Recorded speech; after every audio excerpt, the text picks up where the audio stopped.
नमस्कार। जय हिंद। जय भारत। जय श्री राम। मैं वीरेंद्र कुमार अधिवक्ता और आप देख रहे हैं यूट्यूब के चैनल रियल नॉलेज।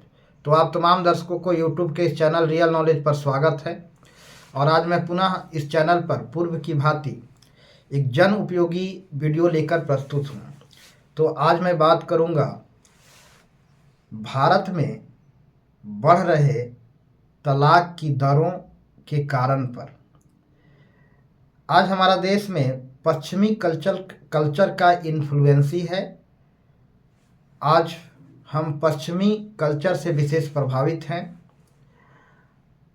अक्सर देखा जाता है कि लोग दिमाग से तो पश्चिमी नहीं हैं, लेकिन केवल परिधान पहनने से, बाहरी लिबास पहन लेने के तौर पर वे पश्चिमी दिखते हैं।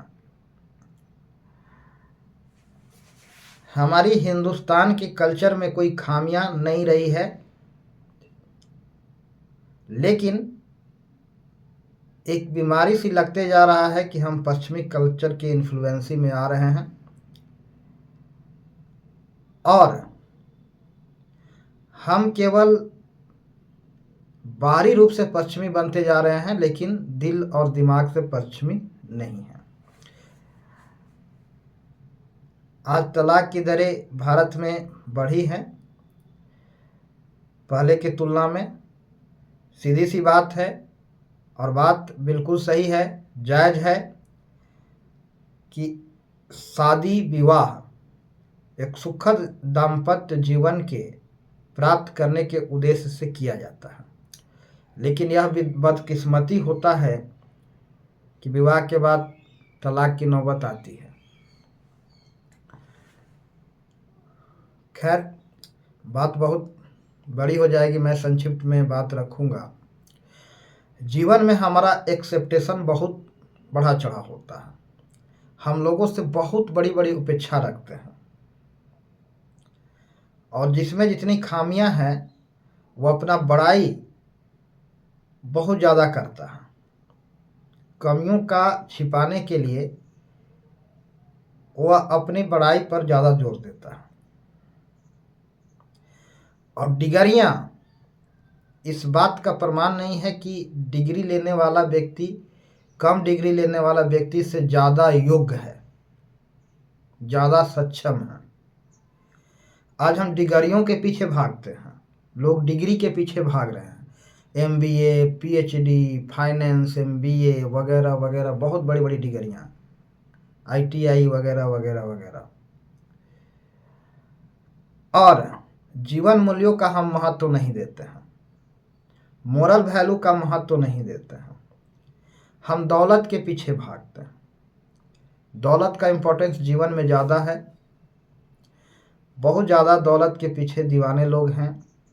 कोई ज़रूरी नहीं है कि जिसके पास दौलत हो सबके सब बहुत ही अच्छा इंसान हो, बेहतर इंसान हो। मक्कार, स्वार्थी, लालची, मतलबी लोगों के पास भी दौलत चली जाती है और कुछ समय तक के लिए उसका वो फ़ायदा उठाते हैं। परिणामतः नेचुरली उनको दुख उठाना पड़ता है। तो आज हमारे देश में हम सब के पास एक्सेप्टेशन बहुत ज़्यादा है दूसरों से। अगला हाई फाई होना चाहिए और बहुत ज़्यादा दौलत वाला होना चाहिए, डिग्रियां होनी चाहिए। आप देख रहे होंगे, आप जीवन में ऐसा अनुभव किए होंगे, आपने बहुत सारे ऐसी बातें आप लोगों को पढ़ने सुनने को मिला होगा कि कम पढ़े लिखे लोगों ने भी मिसाल कायम किया है। खुद धीरू भाई अंबानी को देख लीजिए, मैट्रिक पास थे, इतना बड़ा रिलायंस अंपायर खड़ा किया उन्होंने। ऐसे अनेकों उदाहरण मिल जाएंगे। न्यूटन कोई ज़्यादा पढ़ा लिखा नहीं था, एडिसन भी ज़्यादा पढ़ा लिखा नहीं था। तो किसी को टैलेंटी डिग्री देखकर नहीं आंका जा सकता, मापा जा सकता। डिग्री चाहे जो भी हो, उसको टैलेंटी को डिग्री को देख करके नहीं मापा जा सकता। और सुखद जीवन की प्राप्ति के लिए संतोष जरूरी है। संतोष के अतिरिक्त लालच और तृष्णा कभी भी सुख प्रदान नहीं कर सकता, चाहे आपके पास जितना दौलत हो और जितना कमाते हो। तो लोग आज भंवर जाल में फंस जाते हैं, माया जाल में फंस जाते हैं और बाद में उन्हें जो है अपना गलती का एहसास होता है। अच्छा से अच्छा खूबसूरत पर्सनालिटी देखते हैं लोग, दौलत देखते हैं लोग, डिगरियां देखते हैं लोग।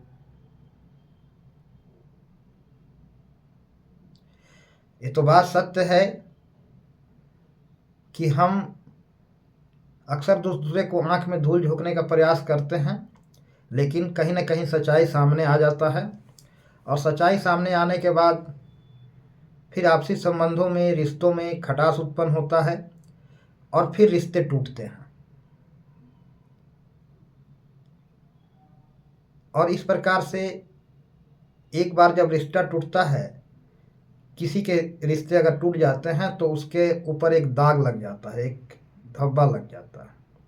विशेष करके भारतीय समाज अभी उतना उन्नत नहीं है, उतना विकसित नहीं है, इसलिए भारत के समाज में विशेष करके अगर लड़कियों का तलाक हो जाता है तो लड़कियों के ऊपर एक बहुत बड़ा कलंक लग जाता है, एक धब्बा लग जाता है।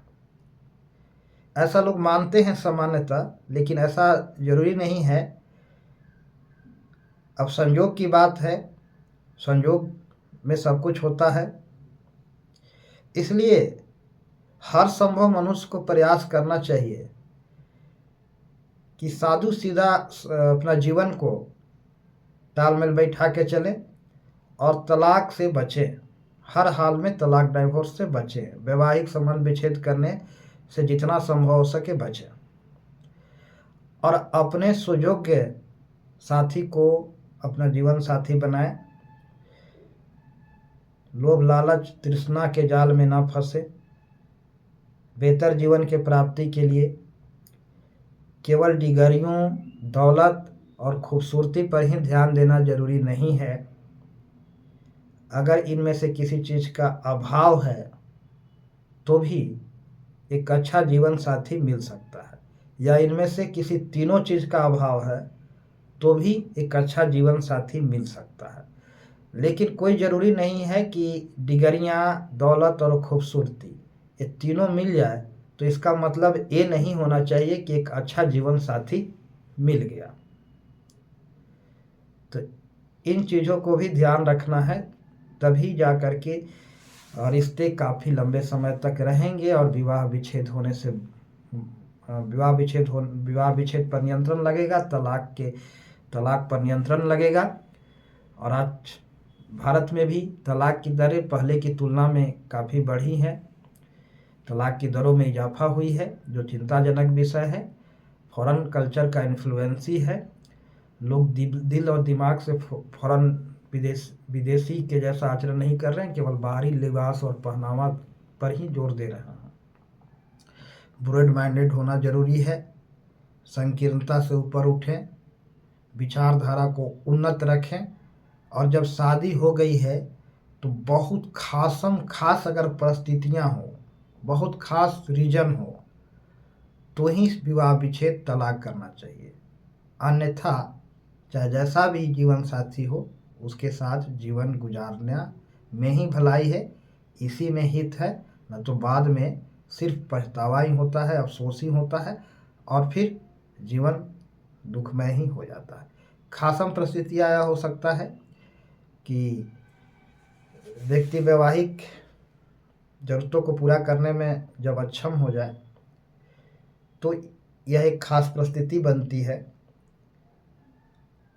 लेकिन इसके अतिरिक्त अन्य भी रीजन बनते हैं, बहुत सारे रीजन होते हैं। छोटी मोटी झगड़े, पैसा नहीं कमाता है, बहुत ज़्यादा दौलत वाला नहीं है, छोटा कमेंट किया था वगैरह वगैरह, ये सब खास रीजन नहीं है विवाह विच्छेद के लिए। झगड़ा होता है, ये सब भी कोई खास रीजन नहीं है विवाह विच्छेद के लिए। ये हल्के मानसिकता का परिचायक है अगर इन कारणों पर तलाक लिया जाता है तो तलाक से यथासंभव बचना जरूरी है। एक अच्छा जीवन साथी के चुनाव करने के लिए व्यक्ति को केवल उसके दौलत और उसके केवल सुंदरता, खूबसूरती, उसके विरासत और सिर्फ उसके डिगरियां नहीं देखा जाना चाहिए। कभी कभी इसके चक्कर में फंसकर भी लोग गच्चा खा जाते हैं, धोखा खा जाते हैं। तो विवाह विच्छेद से बचना बहुत ज़रूरी है, यथासंभव इसका प्रयास करना चाहिए। तो इन्हीं कुछ शब्दों के साथ, कुछ सजेशन के साथ, कुछ जन उपयोगी बातें लेकर के आज मैं आप लोगों के समझ प्रस्तुत हुआ। और अब मैं अपने वाणी को विराम देना चाहूँगा और अंत में तमाम दर्शकों को पुनः एक बार प्यार भरा नमस्कार बोलना चाहूँगा। सभी को प्यार भरा नमस्कार। जय हिंद, जय भारत, जय श्री राम।